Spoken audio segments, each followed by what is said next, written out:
Some people are sold with chains. I was sold with silence. No screaming. No fight. Welcome to Prime Tale. Here, we don't tell common love stories. We tell the kind of stories that stay with you long after the video ends.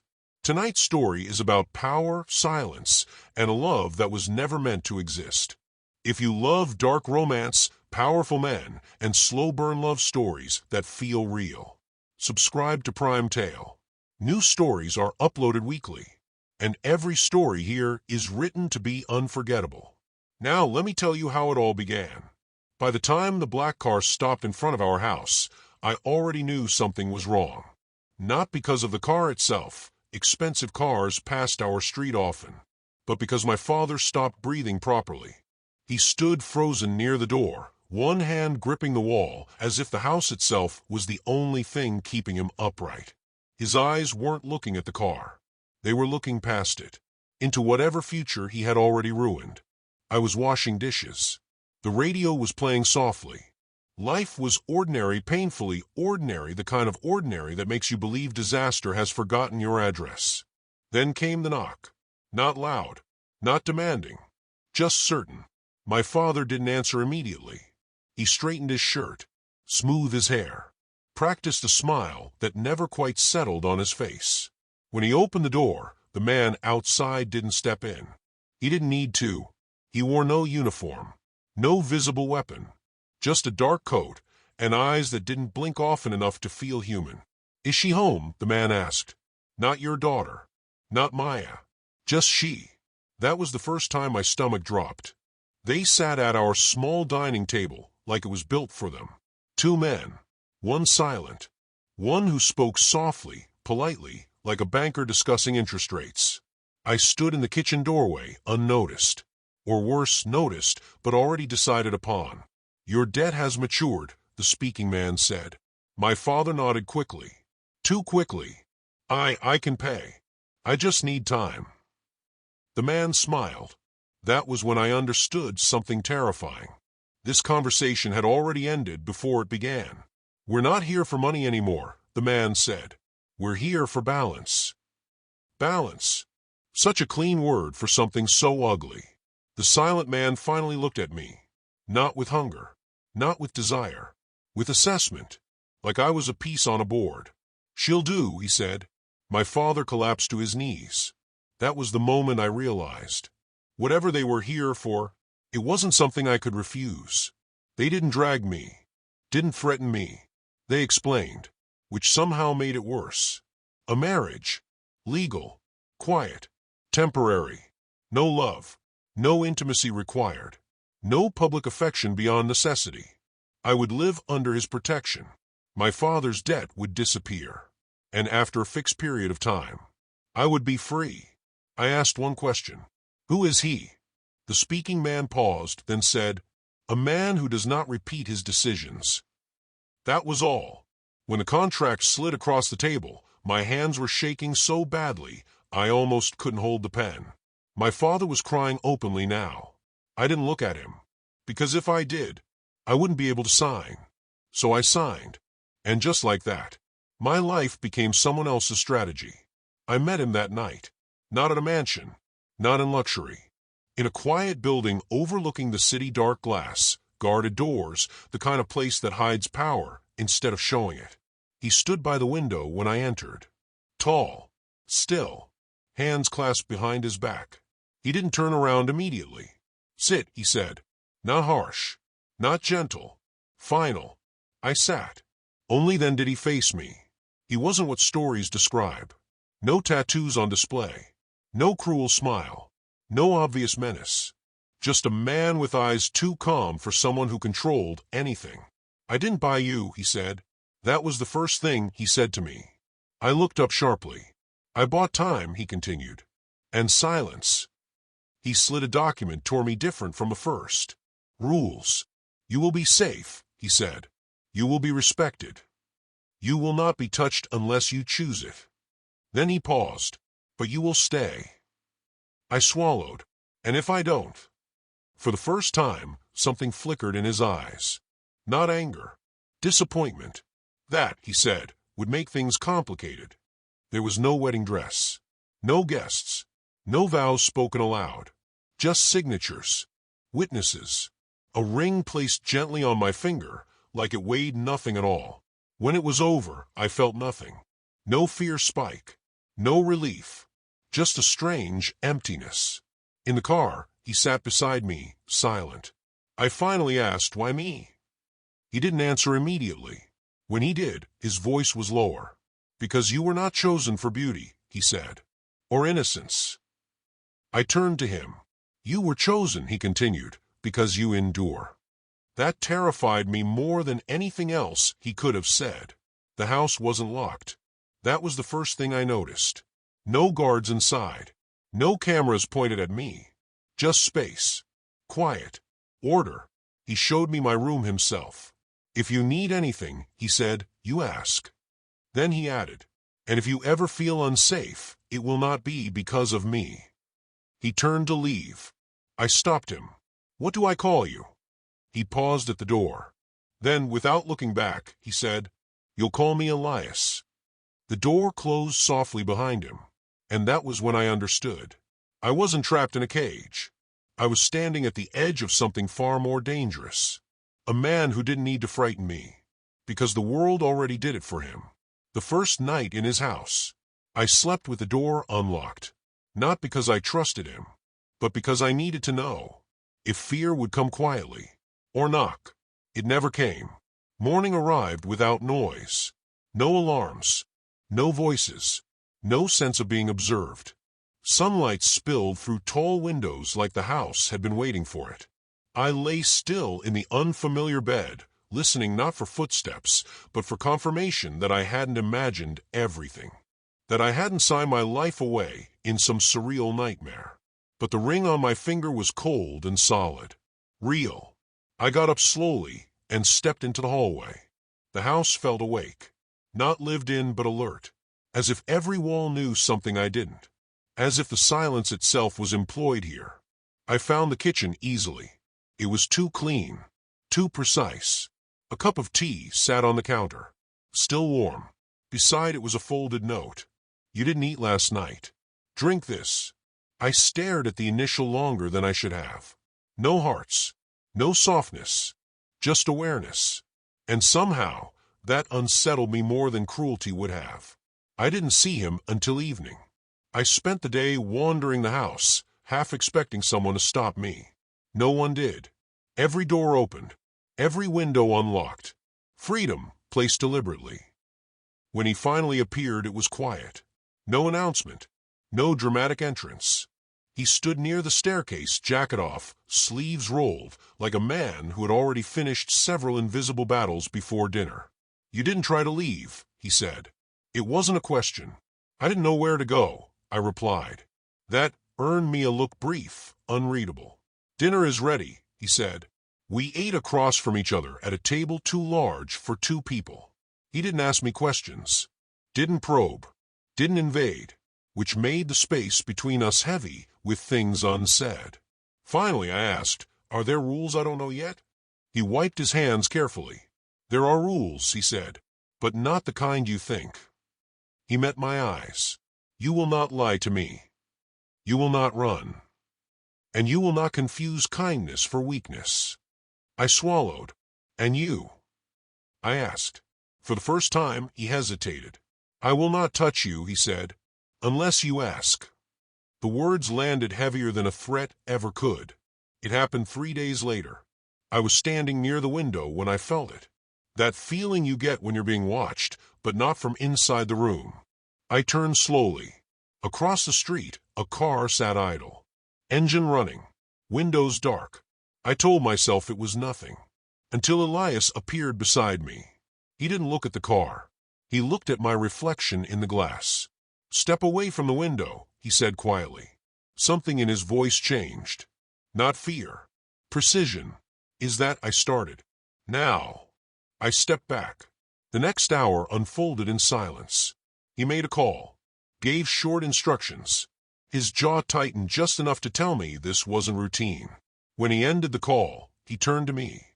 "From now on," he said, "you don't stand near windows at night." My heart raced. Who was that? He didn't answer, which was answer enough. It was stupid. I knew it was stupid the moment the words left my mouth. But you let her touch you. The woman had been beautiful, confident, familiar with the house. She had greeted him with a smile too practiced to be innocent. Elias stopped walking. Slowly he turned. "Why does that matter to you?" he asked. I opened my mouth, closed it, because I didn't have a safe answer. Because, I finally said, I need to understand what this marriage actually is. He studied me, not my body, my face. "This marriage," he said, "is protection. For you. And for you." I asked. Something dark flickered behind his eyes. "For me," he said, "it's restraint." That word echoed in my chest long after he walked away. That night I couldn't sleep. The house was too quiet. My thoughts too loud. I heard my door open. I sat up instantly. Elias stood in the doorway. He didn't step inside. "There's been a change," he said. My heart slammed against my ribs. "In what?"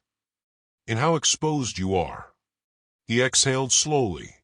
"I'm moving you to my floor." The implication hung between us. "I thought you said." "I won't touch you," he said firmly. "That hasn't changed." Then, softer. "But I need to know you're close." I nodded even though my pulse was wild. As he turned to leave, I asked, "Elias?" "Yes." "Why are they watching me?" He paused, then said the words that shifted everything. "Because," he said, "you're no longer invisible." His room was darker, larger, colder. I stood awkwardly, unsure of where to go. He pointed to the bed. "You sleep. I'll take the couch." I hesitated. "That's not necessary." His eyes lifted. "Don't confuse proximity with permission," he said. I climbed into the bed. As he lay on the couch across the room, the distance between us felt smaller than ever. In the dark, I whispered, "Elias." "Yes." "Do you regret this?" He didn't answer immediately. When he did, his voice was barely audible. "No," he said. "I'm afraid of it." Sleep came slowly, but for the first time since signing my name away. I slept knowing someone dangerous was choosing to protect me. Arrives on Elias's phone with a single line. "She shouldn't be alive." The message stayed on his phone longer than it should have. Not because Elias didn't see it, but because he knew. The moment he moved, everything would change. I knew something was wrong the second his breathing changed. Elias didn't curse, didn't react. He simply stared at the screen still, focused like a man calculating how many lives a single decision might cost. I sat up in the bed. "Elias," I whispered. He locked the phone and slipped it into his pocket. "You're awake," he said. That was all.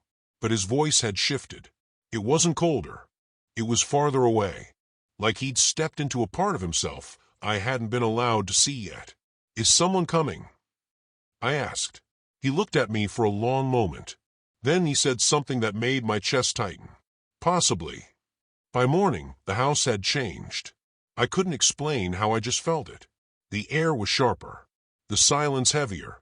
Men I hadn't seen before moved through the halls. They didn't look at me directly, but I felt their awareness like pressure against my skin. When I stepped into the kitchen, conversation stopped. Not rudely, instinctively. That's when it hit me. This house didn't belong to Elias. It obeyed him. I turned slowly. He stood near the doorway, watching everything without appearing to watch at all. "Who are they?" I asked. "People who work for me," he replied. The words sounded harmless. They weren't. Later that afternoon, I overheard it by accident. Two men speaking in low voices near the study door. "Can't believe he brought her here. Do you know whose wife she is?" A pause. Then the other man said a name. Not loud, not dramatic, just careful. The reaction was immediate. The first man went quiet, like someone had closed a door inside him. I didn't understand why, until Elias appeared behind them. Neither man turned. They felt him. "Enough," Elias said calmly. Both men stiffened. One swallowed hard. "Yes, sir." "Sir." That was the moment something inside me snapped into focus. I confronted him that night. Not angrily. Desperately. You lied to me, I said. He didn't deny it. I didn't tell you everything, he corrected. That's the same thing, I said. My hands were shaking. Who are you really? He studied me, as if weighing truth against consequence. Then he said, sit. I didn't. I deserve to know what I'm married into. That earned his full attention. Slowly, deliberately, he moved closer. Not threatening. Commanding. People don't ask me that question, he said quietly. And what happens when they do? I asked. His eyes held mine. They regret knowing the answer. Fear bloomed in my chest. Not because of what he might do, but because of what he already was. He didn't tell me his title. He showed me. The study door opened. Inside were screens, maps, names, dates, accounts that move money like blood through veins, photos of men who looked powerful until you noticed the red marks across their faces, targets, enemies, dead men who hadn't realized it yet. This, he said, is the world that watches you now. I backed away. I stopped myself. He didn't finish it for me. He simply said, I decide who breathes easily and who doesn't. The words weren't a threat. They were a fact. And suddenly everything made sense. The silence, the fear, the obedience. I wasn't married to a man with power. I was married to power itself. That night I packed quietly. Hands shaking, heart pounding. I didn't take much. Just my phone, my documents, my dignity. I made it to the front door. It opened before I touched the handle. Elias stood there, waiting. I wasn't going to hurt you, I said quickly. I know, he replied. Then let me go. He searched my face. You won't survive outside this house, he said. That's my choice. No, he said softly. It stopped being your choice when someone marked you. I stared at him. Who marked me? His jaw tightened. Then, gunfire. Not inside the house. Outside. Chaos erupted instantly. Men shouting. Orders flying. Elias moved in front of me without thinking. A shield. Get down, he commanded. I dropped to the floor as bullets shattered glass. He didn't flinch. Didn't hesitate. In that moment, I understood something terrifying and undeniable. He wasn't dangerous because he could hurt people. He was dangerous because he would destroy the world to protect what was his. And right now, that was me. Elias kneels beside her and says, They know your face now, which means this is no longer a contract. It's a war. The safest place in the city wasn't a fortress. It was the space between his heartbeat and my back. As he whispered, If they take you, I burn everything. The glass hadn't even finished falling before the house emptied itself into motion. Men moved fast, controlled, silent. Elias didn't shout, didn't panic. He placed one hand on my shoulder firm, grounding. Shoes, he said. Now. I obeyed without thinking. That scared me more than the gunfire, because it meant my instincts trusted him, before my fear did. Within minutes we were gone. No sirens, no lights, just the city swallowing us whole. The safe house was underground. Concrete, steel, no windows, no escape. I should have felt trapped. Instead, I felt watched over. Elias locked the door himself. Then, finally he exhaled. It was the first time I'd seen him do that. You're hurt, he asked. I shook my head. You're shaking, I said. That got his attention. Adrenaline, he replied. A lie. He wasn't afraid for himself. He was afraid of what had almost happened to me. Hours passed. No updates. No reassurance. Just silence pressing in from all sides. I sat on the edge of the narrow bed. Elias stood across the room, arms crossed, eyes sharp, still guarding. You can sit, I said quietly. He didn't. Elias, I tried again. You're not a wall. Something in his jaw shifted. Slowly, reluctantly he sat. Not beside me. Close enough to protect. Far enough to resist. They weren't supposed to find you yet, he said. Yet. I echoed. He closed his eyes. Just for a second. That was when I knew. This wasn't the first time. Someone had been used against him. They won't stop, he said. Not to scare me. To prepare me. Why? I asked. What do they want? He looked at me then. Really looked. They want me careless, he said. And you?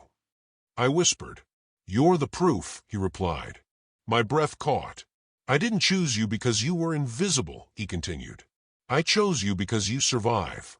I remembered his words from episode 1. You knew this would happen, I said. Yes. And you still married me. His voice dropped. Because I needed someone they couldn't break. The weight of that crushed my chest. It happened fast. Too fast. The power cut. Darkness swallowed the room.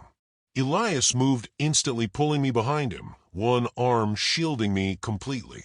Footsteps. Too close. Gunfire echoed, muffled but real.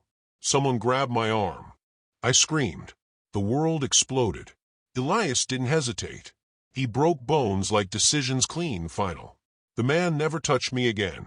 When the lights returned, bodies lay still. Elias stood over them, breathing hard, hands shaking, not from violence, from almost losing me. He locked the door. Then he did something I never expected. He dropped to his knees in front of me. Not weak, desperate, his forehead pressed to my stomach. I can't do this again, he whispered. Again. I froze. Again meant before. Again meant loss. Elias, I said softly. If they take you, he continued, voice cracking, I won't be the man you think I am. I knelt too, touched his face. He flinched. Not from fear. From want. You don't own me, I said. I know, he replied immediately. But I'm choosing to stay. His eyes snapped up. You shouldn't. I am. Silence stretched between us. Then, I will burn the world, he said quietly, before I let it touch you again. That was not a promise. It was a confession. Elias receives a call. 3 words. We have leverage. His eyes lift to me. And for the first time, he looks afraid. Love didn't arrive gently. It arrived the moment. He decided. I was safer. Without him. Elias didn't answer the call in front of me. That alone told me everything. He stepped away, voice low, controlled, but I heard the word that mattered. Proof.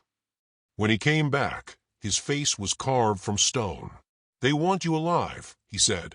And, I asked, they want you gone from me. Silence swallowed the room. They think I'll choose wrong, he added. I stared at him. Will you? His jaw tightened. No, he said. That scared me. Because when a man like Elias refuses to bend, people die. That night, he didn't sleep. He stood near the wall, phone in hand, making arrangements I wasn't invited into. By morning, everything was ready. A car. Documents. A new identity. I stared at the passport. This isn't temporary, I said. No, he agreed. My chest burned. You're sending me away. I'm removing you from the board, he corrected. I laughed, once sharp, broken. You don't get to decide that alone. His eyes darkened. This is the only way you stay alive. And what about you? I demanded. He didn't answer. That was the answer. We stood too close. Not touching. Barely breathing. I need to know something, I said. Before I leave. He didn't stop me. Was any of this real? I asked. Or was I just strategy? His control cracked. Just a little. You were never strategy, he said. The words hit harder than love ever could. Then what was I? I whispered. His voice dropped. You were the mistake I don't regret. My heart shattered quietly. Say it, I said. He closed his eyes. I love you. No dramatics. No desperation. Just truth. And that, he continued, is why you have to go. He didn't come to the door with me. That hurt more than if he had. The driver waited. The engine ran. I turned back one last time. Elias stood in the shadows, watching, letting me leave. I stepped into the car. The door closed. That was it. No kiss. No promise. Just distance, swallowing everything we didn't say. The safe location was quiet. Too quiet. Days passed. Then weeks. No messages. No updates. I told myself this was freedom. But my body told a different story. The nausea. The dizziness. The exhaustion. I stared at the test in disbelief. Positive. I sat on the bathroom floor and laughed until I cried. Of course. Of course this would be how it happened. Life doesn't warn you before it rewrites you. I held my stomach. Not fear. Not joy. Awareness. A life existed because two broken people collided at the wrong time.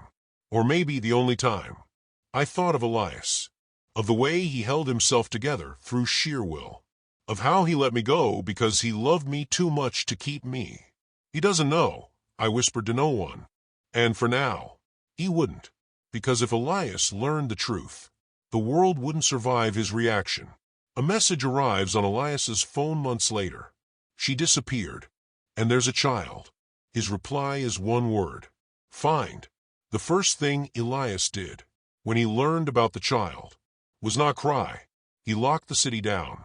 The room fell silent after the message. She disappeared. And there's a child. Elias didn't ask questions. He didn't sit down. He pressed his thumb against the desk once hard enough to hurt. Seal every border, he said calmly. Shut down ports, airports, banks. Someone hesitated. Sir, that will start. A war, Elias finished. Yes. His eyes lifted. Find her. That night, men who had betrayed him years ago woke up screaming. Because Elias was no longer strategic. He was personal. I learned how to disappear the day my son learned how to breathe. No hospitals. No records. No names spoken aloud. I held him in a rented room with peeling paint and prayed he would never inherit his father's world. He had Elias's eyes. That terrified me. Every knock on the door sent my heart racing. Every unfamiliar sound felt like the end. You're safe, I whispered to him every night. I wasn't sure if I was lying. They came pretending to help. A woman with kind eyes. A man with a gentle voice. You don't look well, she said softly. I should have known. Kindness has a smell when it's fake. By the time I realized my mistake, it was too late. They didn't touch my son. That was the cruelty. We don't need him, the man said. We just need his father to know he exists. My blood turned to ice. The photo arrived at midnight. A small hand curled around finger. Alive. Elias stared at it like the universe had finally confessed. His hands trembled. Just once. Mine, he whispered. Then his voice hardened. Burn them. There was no negotiation. No demands. Only coordinates. Only death. They moved before dawn. No sirens. No chaos. Just inevitability. When the door exploded inward, I shielded my son with my body. Elias was there in seconds. Blood on his hands. Fire in his eyes. He dropped to his knees. Not for me. For the child. He didn't touch him. He just breathed. They didn't hurt you, he whispered like prayer. Then he looked at me. And everything he'd been holding back shattered. We didn't speak for a long time. Elias sat beside me, his son asleep on his chest. He's not part of your world, I said finally. Elias nodded. Then I'll change my world. I looked at him sharply. That's not a promise you can keep. He met my eyes. It's already happening. Outside, the city burned quietly. Not from bombs. From fear. Because the underworld had learned something new. Elias wasn't protecting a weakness. He was protecting a future. A council of rival bosses meets in secret. One sentence echoes through the room. If the child lives, he becomes untouchable. They expected a queen, who would stand behind him. They never expected the one who would make them kneel. They didn't mean for me to hear it. Voices behind thick doors. Low. Calculated. The child is a problem. She makes him reckless. He won't last like this. I stood still, my son asleep against my chest. They weren't afraid of Elias. They were afraid of what loving us had done to him. That was when I understood. If I stayed silent, they would decide our future without us. I walked into the council chamber unannounced. The room froze. Men who commanded cities stared at me like I didn't belong. Elias stood immediately. I stopped him with a look. "I'm not here as your wife," I said calmly. "I'm here as the mother of your heir." Murmurs spread. I placed my son on the table. "Alive. Watching. Real. You fear what you don't control," I continued. "So let me be clear." I met each of their eyes. "You will not touch my child. You will not threaten his father. And you will not speak of us in secret again." Silence swallowed the room. One man laughed. That was his mistake. I turned to him. "You lost 3 ports last year," I said. "Your lieutenant sold you out. And your wife knows where the bodies are buried." His smile vanished. I hadn't threatened him. I'd informed him. "That's not power," I said softly. "This is." Elias watched me like he was seeing me for the first time. So were they. Later alone, Elias finally spoke. "You shouldn't have done that," he said. "I know," I replied. "But you did it anyway." "Yes." "Why?" I looked at our son. "Because I won't let him grow up hunted." Elias exhaled slowly. Then he did something no one had ever seen. He bowed his head to me. Not as a man in love. As a king recognizing his equal. Things changed after that. Orders came through me. Not because Elias asked. Because men listened. Violence decreased. Stability returned. Fear was replaced with structure. "You're dismantling me," Elias said one night. "No," I corrected. "I'm refining you." He smiled. That was new. I stood on the balcony with my son in my arms. The city stretched endlessly below. "You never wanted this," Elias said. I shook my head. "But I'll protect it," I replied. "For him." Elias wrapped his arms around us both. That night, the underworld whispered a new truth. Elias wasn't the most dangerous man alive anymore. The woman beside him was. A message arrives from an unknown source. Peace requires a price. Come alone. I look at Elias. And for the first time, I go instead of him. The world was quiet. Not because the war ended, but because the woman who survived it had decided it should be quiet. And the man who loved her, he finally followed her lead. I arrived alone at the abandoned warehouse. The note was simple. Peace requires a price. Come alone. I expected ambush. I expected betrayal. I expected death. Instead, I saw him, Elias, standing alone. No guards. No weapons visible. Just his eyes, wide, calculating, relieved. "You came," he said simply. "Yes," I replied. "Because if I don't, the world loses its only chance." He studied me, and for the first time, there was no armor between us. Only trust. The council appeared, ruthless and confident. But they had underestimated us. I stepped forward with Elias at my side. "You wanted a price," I said. "This is it." The room fell silent as we revealed every secret, betrayals, evidence, alliances broken. The threat was gone before a single shot was fired. I had become their queen. Elias had become my king. Together, unstoppable. Not the grand spectacle they imagined. Not public. Not loud. Just us, the child, and 2 signatures on a contract we didn't need anymore. No contracts. No conditions. Just truth. Elias looked at me across the small table. "I love you," he said. I smiled softly. "I know. We didn't need the world to approve. The world had already bowed. The streets were quiet. The empire stabilized. Enemies neutralized. The difference? I wasn't behind him. I was beside him. Orders went through me. Plans were executed with precision, and for the first time, the underworld feared the wrong person. It wasn't just Elias anymore. It was us. I watched our son play in the garden. He had his father's eyes. My resilience. And a world shaped for him, not against him. Elias approached quietly. "Do you ever regret it?" he asked. I shook my head. "Not for a second." He took my hand, kissed it. "Then we're complete." That night, I stood on the balcony with Elias and our child. The city sprawled below, alive, dangerous, but ours. "You did it," he whispered. "We did it," I corrected. The air was heavy with promise. And for the first time, we weren't surviving. We were living. The war was over. The love was infinite. The empire was ours. And forever truly was the deal. You stayed until the end, and that means more than you know. Thank you for trusting Prime Tale with your time and your heart. Don't forget to subscribe, like and comment to Prime Tale for more amazing stories. Until then, keep your heart ready.